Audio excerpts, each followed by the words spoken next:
विशेष गरेर यो भिडियो चाहिँ गल्फ कन्ट्रीमा रहेर पनि बाहिरी फिल्डमा काम गर्नुहुने हाम्रो सम्पूर्ण नेपाली दाजुभाइ लगायत मेरो लागि पनि हो हैन।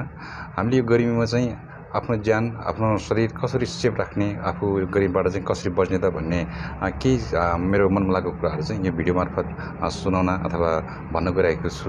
तपाईले जानेको कुरो पनि मलाई भन्नु होला भन्न चाहन्छु हैन।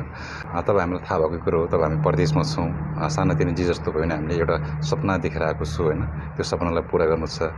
मेरो विचारमा चाहिँ हामी गर्मीबाट बच्नको लागि चाहिँ हामीले प्रशस्त मात्रामा पानी पिउनुपर्ने हुन्छ। तब हामीले जति पसिना बगाए त्यति नै पानी पिउनुपर्ने हुन्छ हैन। पानीले नै हाम्रो शरीरलाई अलिकति एनर्जेटिक अलिकति एक्टिभ राख्छ हैन। त्यही भएर चाहिँ पानी प्रशस्त मात्रामा पिउनुपर्ने हुन्छ। अनि अर्को कुरा, तपाईँ बिहान ड्युटी आउनुहुन्छ त्यतिखेर कहिले पनि खाली पेट नआउनु होला। खाली पेटमा किनभने एनर्जी लस हुन्छ कि एनर्जी लस हुन्छ, प्लस एकैचोटि गर्मीमा काम गर्न जाँदाखेरि तपाईँलाई कुनै पनि बेला रिङ्गडा लाग्न सक्छ, चक्कर लाग्न सक्छ, ढल्न सक्छ। त्यही भएर चाहिँ बिहान आउँदाखेरि तपाईँले केही न केही चिज खाजाको रूपमा चाहिँ खाएर चाहिँ आउनु होला भन्न चाहन्छु हैन।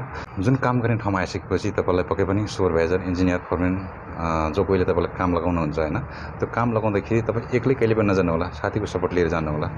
कदम कदाजी साथीको हरगुहार चाहिएमा तपाईँलाई त्यो साथीको मद्दतबाट चाहिँ तपाईँलाई धेरै हेल्प मिलेछ। त्यही भएर चाहिँ साथी बेगर तपाईँ कुनै पनि ठाउँमा कहीँ पनि नजानु होला। र काम गर्नुभन्दा पहिला तपाईँले युज गर्नु खोजिराखेको चाहिँ त्यो सामानहरू चाहिँ ठिक कन्डिसनमा छ कि छैन भन्ने कुरो पहिला चेक जाँच गरेर मात्रै त्यो कामहरू चाहिँ गर्नु होला भन्न चाहन्छु हैन।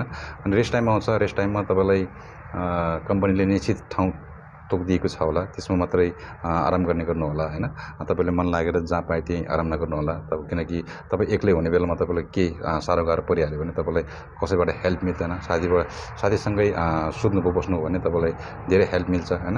काम गर्दा गर्दै मान्छेलाई तनाव हुन्छ, प्रेसर हुन्छ हैन, गर्मीबाट आएको छ हैन। तपाईँ हामीलाई थाहा भएको कुरो हो। तर पनि साथीभाइहरूसँग झगडा नगर्नु होला हैन। कहिले पनि साथीहरूसँग हातेमालो गर्दै अगाडि बढ्नुपर्छ।